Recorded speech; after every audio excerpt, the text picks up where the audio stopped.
my gosh, that happened so quick. Hello, everyone, and welcome to another episode of Next to the Floor. My name is Harrison. I'm your host with the most. I'm joined this evening by none other than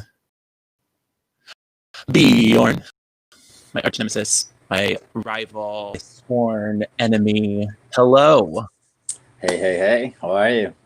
I was doing so well until I had to invite you onto this show.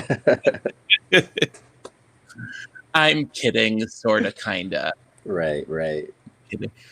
What's new? How's the world? How are things? How are things since yesterday? Things since yesterday are pretty good. I've been doing some like website work, so that was driving me crazy all yesterday. Today was like the easier. I did a lot of visuals and things today, so it was like super easy work. So today's nice. pretty chill.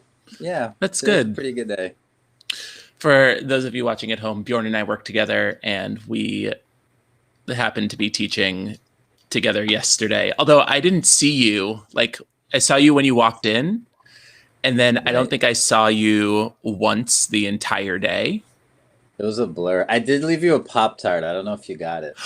I did get that Pop-Tart, and I was super excited about it. And Kat and I walked into the staff room, and it was sitting there on my desk, and I was like, did Bjorn accidentally drop a Pop-Tart on my desk, or did he leave it for me? And me being me, I ate it, and then was like, well, if he didn't plan on leaving it for me, I will just get him a new Pop-Tart. We do not accidentally drop Pop-Tarts over here. One does not accidentally drop a Pop-Tart. Not brown sugar cinnamon, anyway. Okay, so I wish I could I'm gonna put a. There's not really even a contest. I was gonna say let's do a poll, but truthfully, the best flavor of Pop-Tart is brown cinnamon sugar. I'd have to say, yeah, hands down. I know. Don't even think about it. Yeah, I was about to ask the opinion of my husband what his favorite flavor is, but we can find out. We can. Yeah, hold on. Joshua, what's your favorite flavor of Pop-Tart?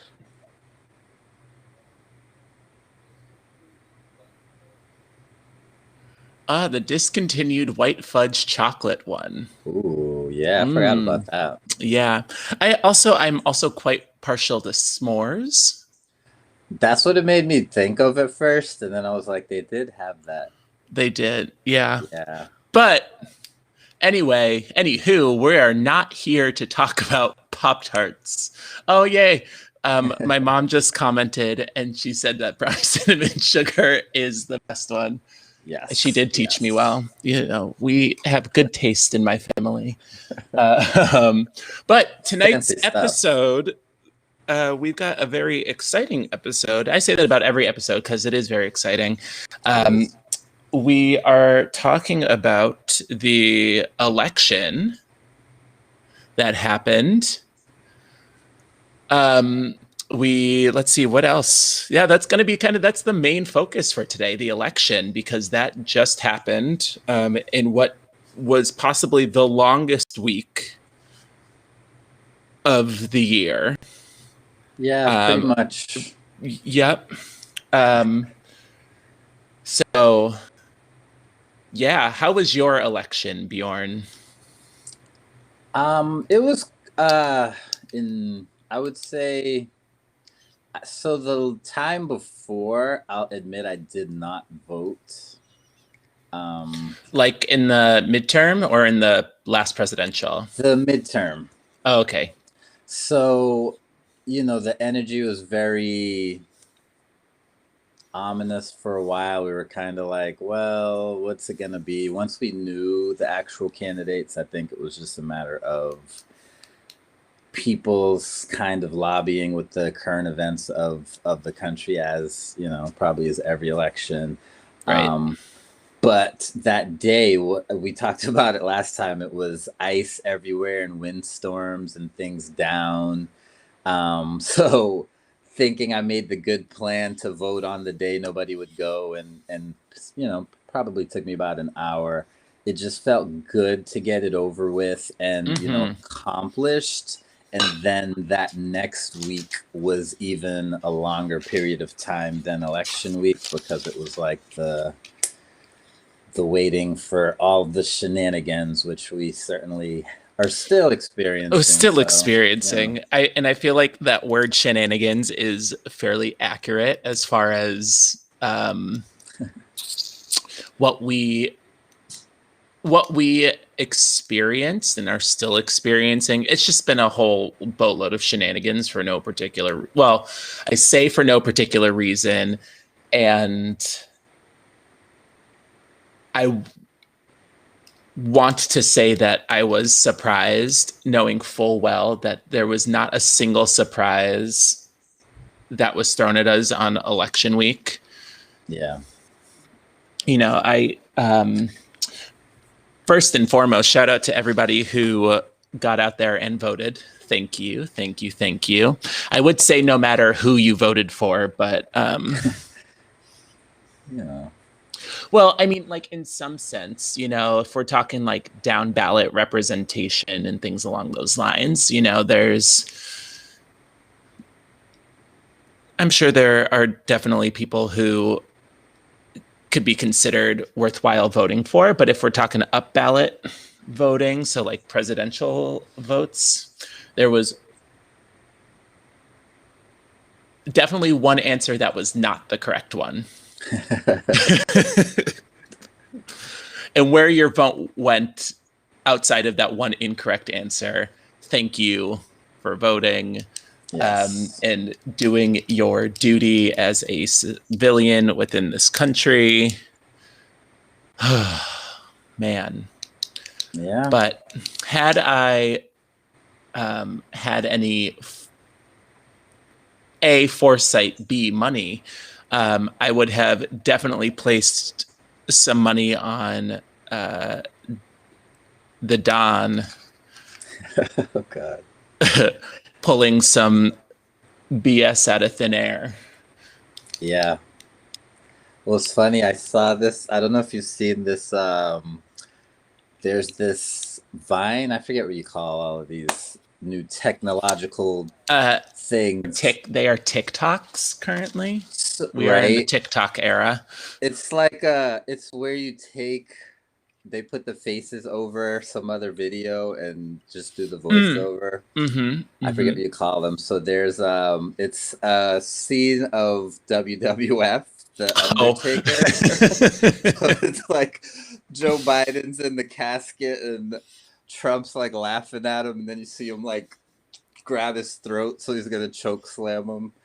And I was like, this is the presidency. It's like wrestling where there's 9,000, ridiculous things that happen, which have nothing to do with the point of the whole thing in the first place. So by the time you're done being confused, you're distracted and none of it really matters. Yeah.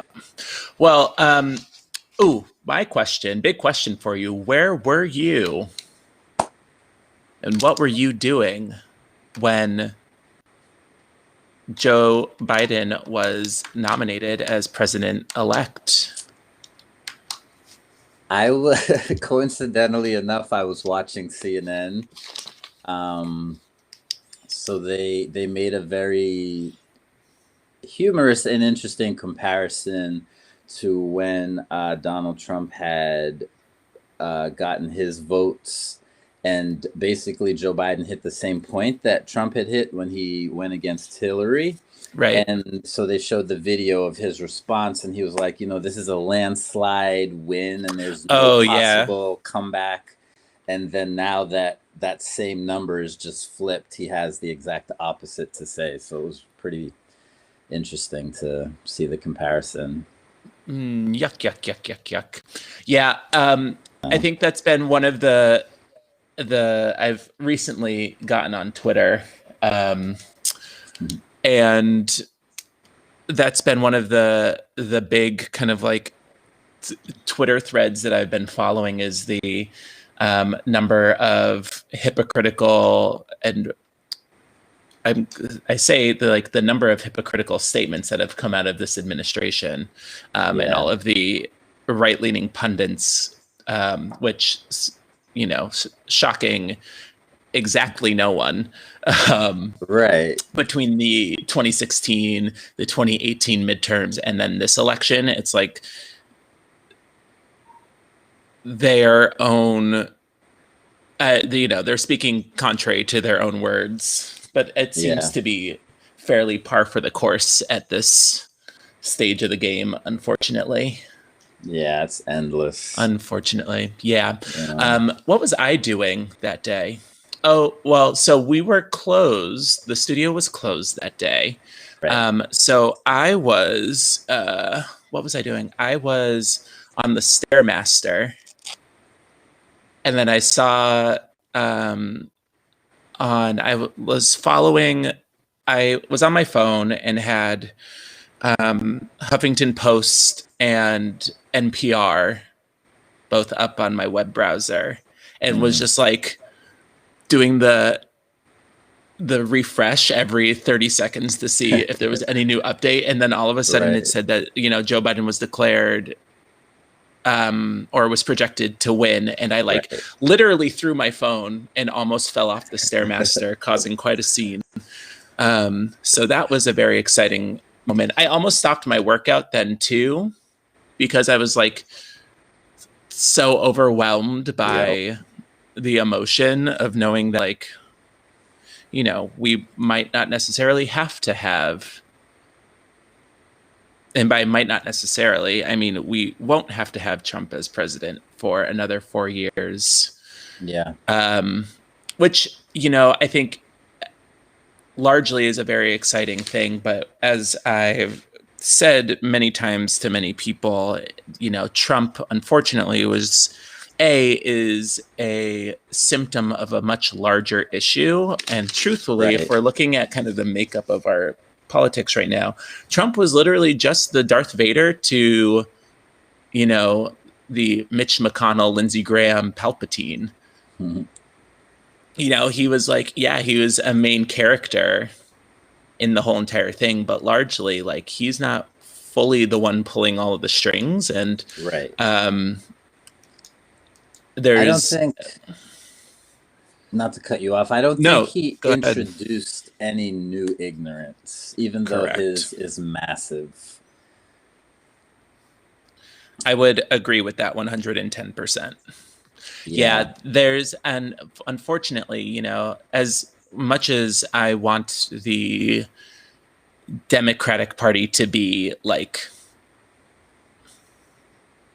without fault there, I can very comfortably say, being a person who takes his time to read and look at things kind of holistically, the Democratic Party as it stands right now is unfortunately largely to blame for that polarizing shift to the right that the Republican Party has made. And a lot of Republican civilians and individuals have made. So if only the Democratic Party could get their act together and stop with this whole I get frustrated with this call for unity. We won, blah, blah, blah, but we should really be reaching out across the aisle to try to understand the Trump voter. And that's been largely the call from the left for the last week and a half, which cool. That's a great idea. But why is that call not coming from why is that call not coming from the other side? And B, why are we not asking the other side to understand why the majority of Americans, the 7.8 million people, it's almost up to 7.9, I think at this point, who voted for Joe Biden versus the 7.4 or so who voted for Donald Trump, why we voted for him over the DJT and his band of ignorami. Great word. Yeah. It's hopefully we'll come to some sort of agreement, but yeah, I think the time for playing civil and united is over, and we really have to start leaning into the ideas and policies that got Joe Biden elected and got the Democratic base so charged up to begin with. So that is looking towards progressive candidates. Which, speaking of, I'm going to not necessarily tangent because we're talking politics here today. So it's all in the same thing. What was the most interesting is the seats. As many people know who are watching, the Democratic Party, we still have the majority in the House, but we lost a few seats to the Republican Party. And the candidates who lost their seats, or whose seats were flipped, were the ones who ran campaigns and ran on positions that were against progressive programs and progressive ideas, like Medicare for all and things along those lines. And as much or even though there's a lot of words out there for people saying oh, Medicare for all is a bad thing, oh, increasing the minimum wage is a bad thing, blah blah blah blah blah, the overwhelming majority of Americans actually support progressive policies. I think what was the last poll that I saw, I forget who the source was, and that's for everybody watching, please make sure you check your sources, but I believe it was 75% of polled voters are for progressive policies like Medicare for all, increasing the minimum wage, decriminalization of recreational drugs, et cetera, et cetera, et cetera. And so, that's where you see there's right now in the Democratic Party, a lot of infighting amongst the senior prominent members of the Democratic Party and the newer progressive members like AOC and other members of the squad, which has grown by 3 or 4 members, which is really exciting. New York just nominated and elected the first openly gay Black male to Congress, which is really exciting. I think, where was it? Delaware just elected the first transgendered person to an elected office, ousting I want to say it was the House, but ousting the person who put forth a transgender bathroom bill, basically. Which is really, really exciting for the side of progressive thought. But all this to say that, the Democratic Party needs to just get its shit together and figure out what its identity is and what it wants to stand for, and realize that what it should be standing for is what the vast majority of Americans want. Right. Which are progressive ideas and progressive things. Definitely. And I mean, for me, for one, I'm an independent voter. I was raised a Democrat, I guess that's the terminology. So at a point in life, I realized that basically every minority person I knew voted for Democrats. Every non-minority person voted for Republicans. And it was just the way things were pretty much my whole life till I was able to vote. So when I started, it was cool, we're Democrats, Democrat, Democrat, Democrat. And then at a point, I started to wonder why that was. Mm-hmm.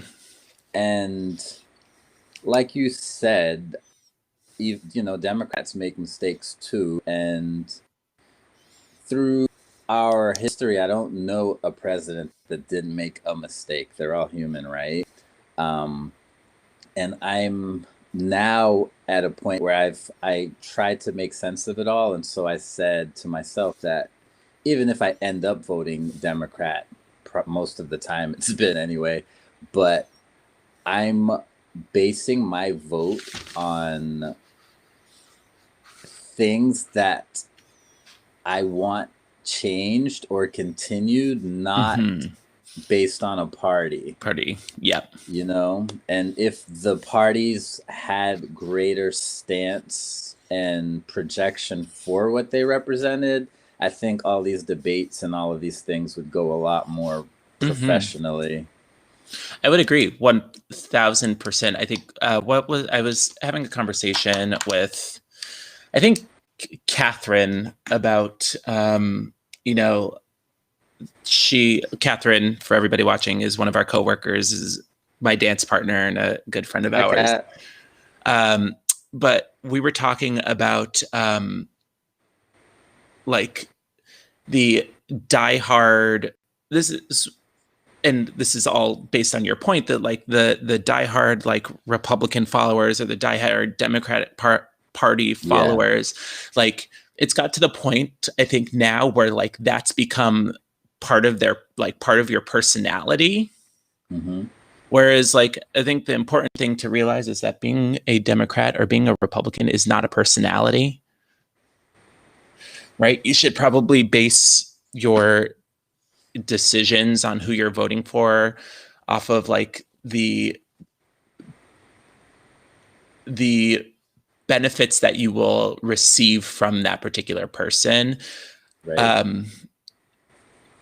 Versus, you know, versus like, oh, I'm black, I must vote Democrat. Oh, I'm black, I must vote Republican. But that whole thing,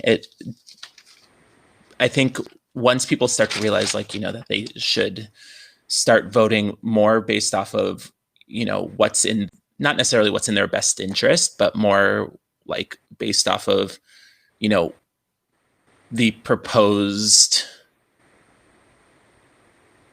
what's their like proposed platform Right. versus like their perceived um their perceived personality, you know, like, Yeah. oh, I'm Republican, must vote Republican.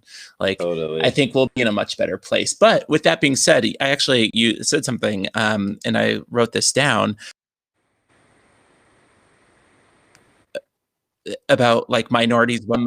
Let's talk about, and this was, I think, the most exciting thing for me when Joe Biden and Kamala Harris gave their speeches on, was that last Saturday night, maybe Sunday night? I can't remember. Um, they both, and this was like the part that made me so excited and almost brought tears to my eyes. First, they spoke in complete sentences. So, yay for lowering the bar so much over the last 4 years that I'm excited for candidates who are able to speak in complete sentences. But they both actively acknowledged the role that Black voters, in particular Black women, had in the outcome of the election. So, like, when you look at states like Michigan, like Pennsylvania, like Georgia, the reason why those states, which are, like, in particular, Michigan, which is, like, of those states, excuse me, the biggest flip state, right? It can go red, it can go blue, depending on who's um, being elected, but it's because of the Black vote in those states that they went blue. Like Detroit, Michigan, Philadelphia, and Atlanta, which are three cities with the largest Black population in the entire country, basically decided the election. Yeah. Which is really exciting. And then also at the same time, kind of furthers evidence that we need to get rid of the Electoral College and like come up with something different. Yeah. Agreed. Altogether. because as nice as the Electoral College is, it is a completely stupid system. Yeah. And I don't think lots of people connect to it. It's just kind of there. Yeah. So. Yep. Yeah. But I wanted to really quick, since we're already halfway through this episode. I want to take a quick moment to do a couple of shout outs. So the first one, speaking of Georgia, for all of our viewers watching at home, if you haven't been keeping up with the times, what the hell are you doing? But as y'all know, the Georgia Senate races went to runoff elections, which means that we still have an opportunity to flip the Senate, which is really exciting, which means that Emperor Palpatine himself, Mitch McConnell, could possibly become the minority leader as opposed to the majority leader of the Senate, which is really exciting. So I have linked this already in the description of the video, but if you go to, oh man, what was it? I think it's gasenate.gov, gasenate.something. Hold on, let me tell you. I follow Stacey Abrams, who single-handedly rescued this election. Oh yeah, it's gasenate.com for more information about how you can help donate, how you can volunteer, canvass, whatever, get your mail-in ballots, etc., to help elect Reverend Ralph Warnock and Jon Ossoff to Senate and truly flip Georgia blue, which is really like wild, the fact that we did that. And when I say we, I mean I had no hand in it whatsoever, but we collectively as a Black people flipped Georgia blue, which hasn't gone blue since, I think, 1992? Since Clinton? Yep. That was 18 years ago. 18? Long time. Nope, 28. What year are we in? 2020. So 28 years ago. Yeah. Man, I forget that the 90s were 20 years ago. I know. 20 plus. I'm trying to continue forgetting that the 90s was 20 years ago. Man, oh man. Yeah, so there's a really good chance that we could do that. So go to gasenate.com. And if you are, I'm just throwing this out into the universe because, you know, I'm all about positive vibes and manifesting things into reality. But if any of our viewers are in Georgia and are of legal age to vote, you can go to, hold on, she put it right here. I also put it in the description, text description below. It is ballotrequest.sos.ga.gov to request your mail-in ballot today, because voting, I believe, the mail-in voting ends a couple of days before the election, which is January 5th. So, you know, check that out, do that thing, and let's really flip Georgia blue. Yay, go team. Mm-hmm. Georgia blue. And then the second shout out is our hashtag not sponsor for today. It is the one and only London Customs at onelondoncustoms.com. Check him out. He's a really cool artist, designer. He does all sorts of like one-of-a-kind pieces. He's really, really, really talented artist. Cool sweatshirt. Thank you. He London is actually, so London and I go way back. He was one of my not to, you know, date myself and like date him, but he was one of my campers way back in the day, probably like, God, 10, 11, 12 years ago. And now he's running his own business. And I have a bunch of stuff, like a bunch of his apparel, t-shirts, hats, the whole 9 yards. And this was a sweater that I got from him, and it's really warm and I love it. So thank you, London. And he's doing our Next to the Floor giveaway this week. So make sure you leave a like and a comment, and we will pick a winner for that this coming Friday for someone to win a t-shirt or something from London Customs at onelondoncustoms.com. So yay. So there you go. Dinner. Chicken dinner, which makes me think, oh no, that's all melanin apparel. wrong slide. That's okay. No. So yeah, man. Oh, so in a very interesting turn of events, much as we know that Donald Trump is never going to openly admit that he lost the election, Freud is a hell of a psychologist.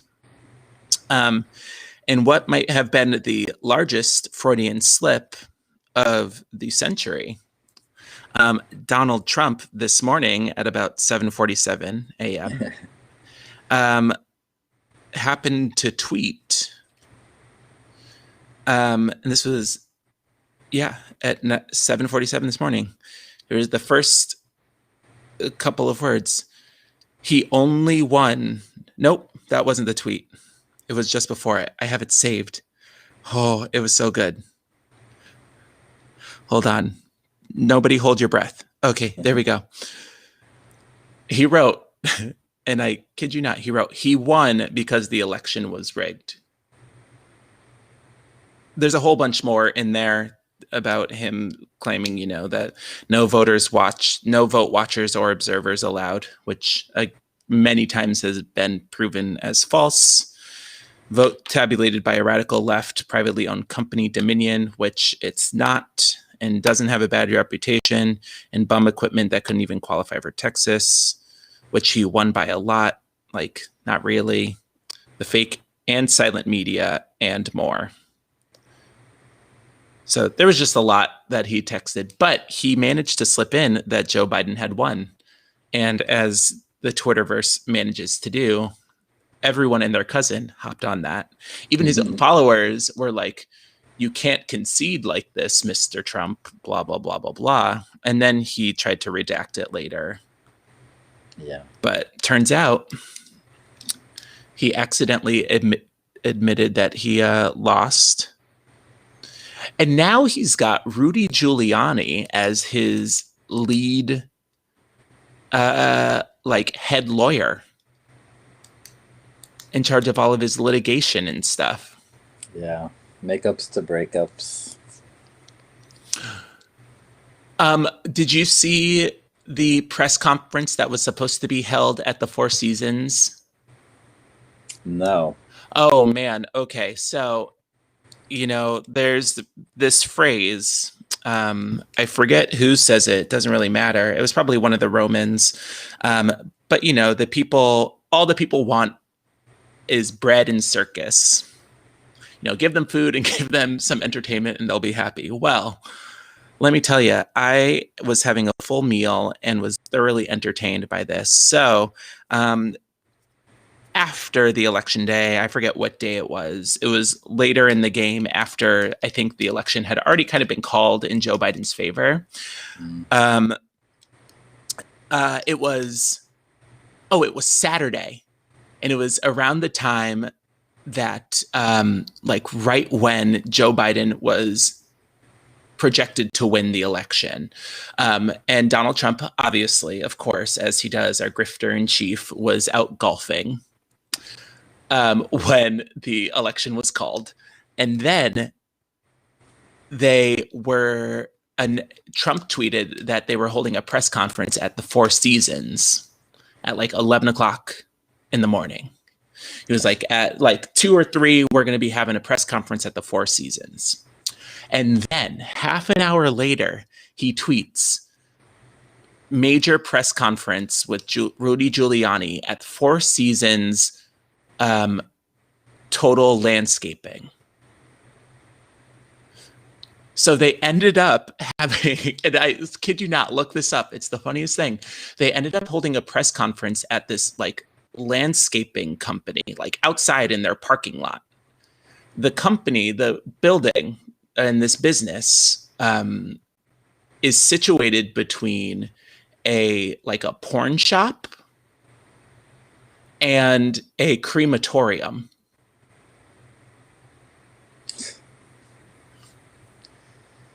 And then during the Rudy Giuliani speech between the porn shop and the crematorium at Four Seasons Total Landscaping, this is where he goes to, the entire time goes on to claim that, you know, the election was rigged and stolen and blah, blah, blah, blah, blah. We're going to get to the bottom of it. And we've got a whole bunch of suits pending, blah, blah, blah. So if ever there were a time for people to be eating, it's during this circus that happened right there. Check it out. It is a riot. One of the funniest moments of this election. It just goes to show you, you know, I think it was kind of divine intervention. Like, if you're going to go out, you know, might as well go out with a bang instead of a fizzle. Yeah. But there's that story for you. Yeah. And so now I think, aside from a little legal situation that they're still pursuing in Pennsylvania, like all 15 of, I think he's the Trump team LLC, has put forth like 15 different lawsuits across like basically 4 or 5 different states: Georgia, Pennsylvania, Arizona, Nevada, and the 5th one that I didn't mention, Michigan, probably. And of those 15, I think all of but one has been thrown out. And the one that hasn't been thrown out in Pennsylvania, basically like a judge had already ruled on that same, like a similar case before. And it's about like all of the ballots that had arrived after the election day or whatever, or that had been like, that had just arrived after the election day. The judge originally had ordered those to be separated and sequestered, so that like they weren't necessarily added to the final total. And so even without those votes, Joe Biden is like ahead by like 40, 50, 60,000 votes in Pennsylvania. And those votes that were set aside, there's only like 9,000 of them. And so even though you have this case of quote unquote alleged voter fraud, which it's not, it's just these are votes that came in after the election day, which when you slow down the mail system purposefully is bound to happen. You know, here's a perfect example of, you know, making your bed and then having to lay down in it. It's like, they're like saying it's going to go to the Supreme Court or blah, blah, blah, blah, blah. But even if it does, like, it won't affect the outcome of the election because it's not enough votes to determine anything. Right. So that's exciting. Ridiculous. What are you, as far as like this new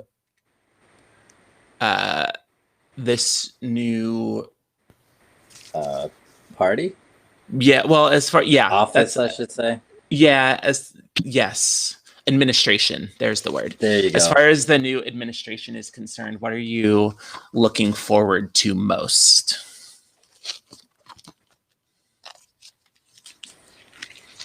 Honestly, I need to do more research on both Kamala Harris and Biden's track records, things that they've dealt with and changed, because the thing I'm looking forward to most is what progression we have. I think for Kamala Harris, what made her stand out to me was that she was a former district attorney and stood on the platform of seeing lots of systemic issues and wanting to affect those and cause change. When I was whatever age, I was lucky I got to work with Ralph Martin, he was the first Black district attorney of Boston. Yeah, so I worked at this law firm in Greater Boston for like 10 years. I was actually elected twice, I think, to the diversity committee, and he was the he was the managing partner of the firm, and so he was like the executive that we had attached to the committee. So I got the opportunity to work with him a couple of times, and it made me kind of, wonder what his background was and things like that. And some of the most notorious cases that he was attached to, one was Charles Stewart, who I want to say like 1992. Wasn't he like a mass murderer? Well, he was a person who his pregnant wife was killed, and the quote was he and his wife were attacked by a Black guy in a hoodie, I think. Or something. Yeah. So they went on this massive, like witch hunt. They were like kicking in doors. Not funny, but interesting thing is I years later found out that I know this person that I know. One of his uncle was one of the people that was wrongfully arrested, and they actually caught the whole thing on camera. They have the police like planting things in the house and everything. Like it was on camera. It's completely ridiculous. Sounds about right. And when Ralph Martin came into his position, he was saying one of the things that one of his regrets was not prosecuting the police further. And there's another one that he was a part of. This was a police officer, I forget his name, that was killed like execution style in, I want to say, Roslindale. There's actually a Netflix special, or I don't know if it's a movie or series or whatever about it. So when I just in researching those things and seeing what Ralph Martin's kind of angle was on like trying to promote change, and then finding out that Kamala Harris was also a district attorney and she kind of had that same platform, I was like, all right, that was what got me to kind of want to know more about her. And, that was my reason for backing her, versus it being like she's a Black woman or she's a Democrat or this or that. I'm like, I honestly don't care about any of that. Right. I want to know what you're going to do for the people. Right. But let's talk about how really quickly we made history by electing the first Black South Asian woman. Absolutely. To one of to the second highest office in the country, which is really exciting. So yay.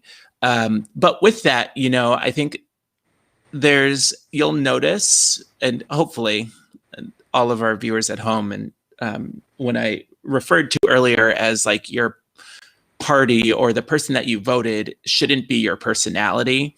I think you'll notice and should notice that there's a difference between like Democratic voters, and especially like left-leaning voters, and their right voter counterparts, is that, I don't want to speak for everyone on the left, but I know for a fact, like, I'm not going to be wearing like, a Biden hat on my head or a Kamala Harris hat on my head, because I'm excited that they are nominated or in office. Do I think Joe Biden is the president for me? Absolutely not. But do I think he is what the country needs currently at this moment? Probably not. Do I think Right. is he what we deserve in this moment? Probably. You got what you got. You got what you got. But I think I'm actually kind of excited for the administration and what they have planned from policy. At least what I've seen so far. If you they have a website out. I think it's like buildbackbetter.org. That's their like slogan for their first like bit. It's buildbackbetter.org, I think. Buildbackbetter.something. But in particular, their like economic plan is really enticing. You know, as somebody with student loans, in particular federal student loans, one of the first things that they plan on doing is like eliminating all federal student loans in general, which would be so awesome. Like yeah, please and thank you. Please, because that would be a huge burden off of my life. Right. I know within like on the first day, they already have like 4 executive orders that they want to enact, basically like reversing everything that Trump has done so far. Thankfully, like putting us back into the Paris Climate Accord, reinvesting us with WHO, reinstating protections for Dreamers and DACA.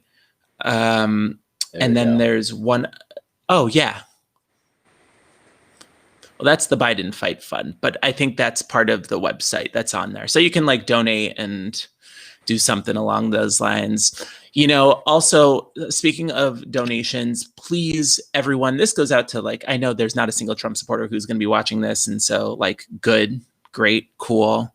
That's fine. But like, please read the fine print so you know exactly what you're donating to, because, you know, adding to the further circus, over, you know, way back in 20, whatever year it was, I filled out a survey for Donald J. Trump, you know, just to see like, because there was this like meme going around on the face space about, you know, how his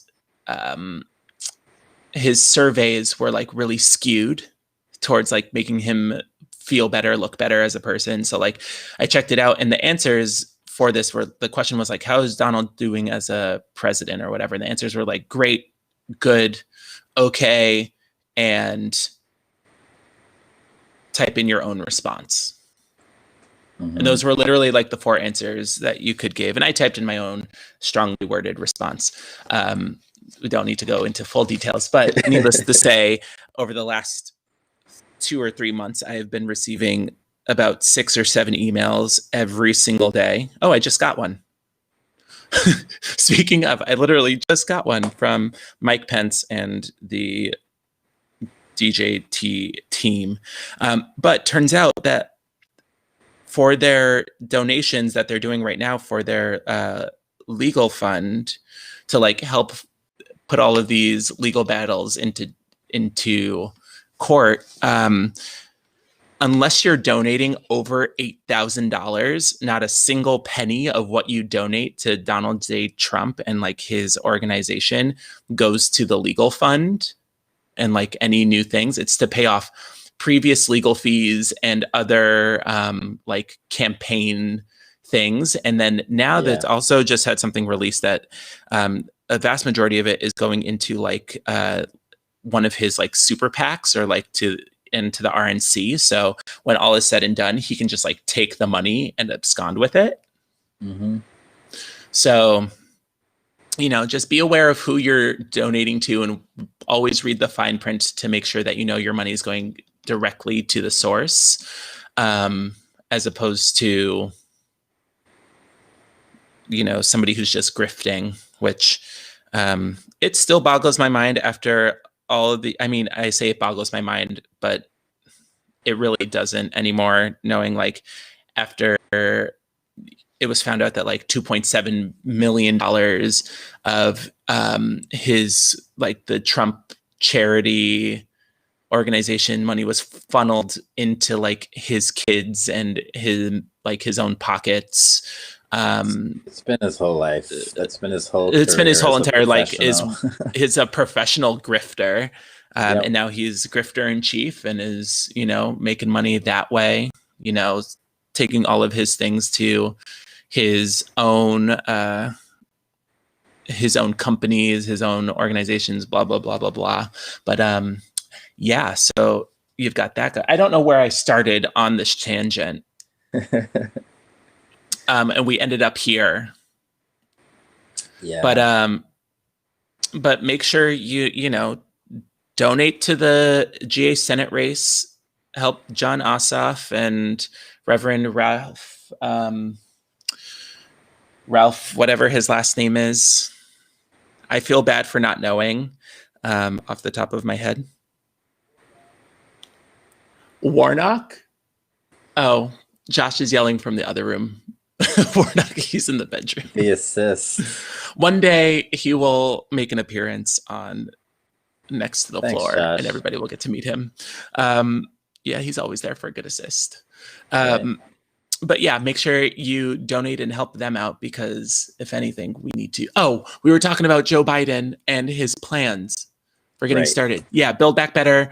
Yeah, check out that website. There's some really exciting things that they've got like lined out as far as what they want to be able to achieve and accomplish as a administration. There's that word. So yeah, it's really helpful, really, really cool stuff. That it was there was a lot in there that like made me excited for the administration. I know for a fact that like both Joe Biden and Kamala aren't without fault. Like Joe Biden was primarily responsible for the like 92 crime bill. Kamala Harris has a huge track record for like prosecuting nonviolent drug related charges. So she had like a huge hand in the war on drugs and blah, blah, blah. So like they're totally not without fault. And I fully expect and hope that like we as a people will hold them responsible, as we should, and hold them accountable for those things. That's the magic word.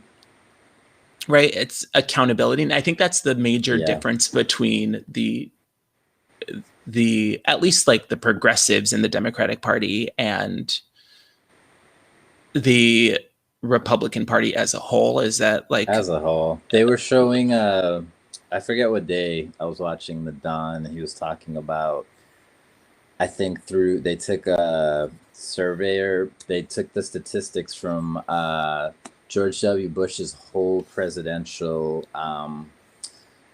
his time in office. And I think that he had made 33 addresses to the nation in that whole time.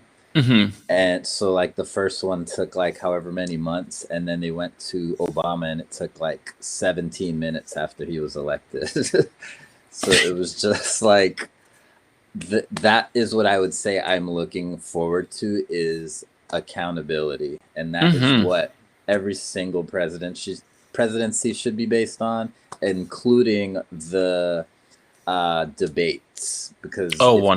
they had some accountability at all, then we'd actually get some information from those.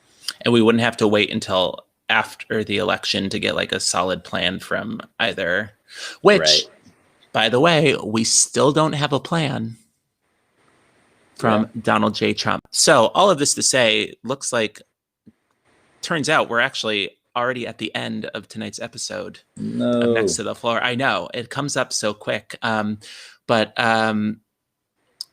let's see, what do we want to end this one with? I don't know. Make sure you check out onelondoncustoms.com, leave a comment and a like.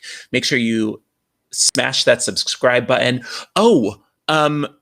Starting like sometime this week, we're going to have a Patreon, which really exciting. So if you want to help support Next to the Floor and support our stream, support all of our artistic endeavors, you can support us by becoming one of our Patreons and giving as money to help make this whole thing run and operational.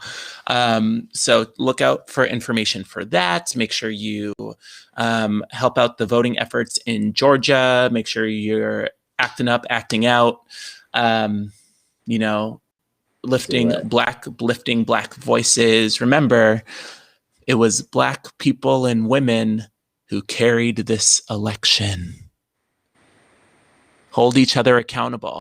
And I will say this on the air. I know it's a controversial yet brave opinion. If you need somebody to like bully a Trump supporter, like come find me, because I will bully someone, because as much as I want to understand the psyche of a Trump supporter, I feel like we're too far in, and I will. Yeah. And just because you're a Republican doesn't make you a Trump supporter. Exactly. Yeah. You can have morals. Right. But all this to say, check out One London Customs. Thank you all so much for watching. Bjorn, thank you for being here. Thanks for having me again. You're the best around. Let's flip Georgia, and we'll see you for a very special Thanksgiving episode. Yeah. Oh, it's happening. Have a wonderful night, everybody. Goodbye.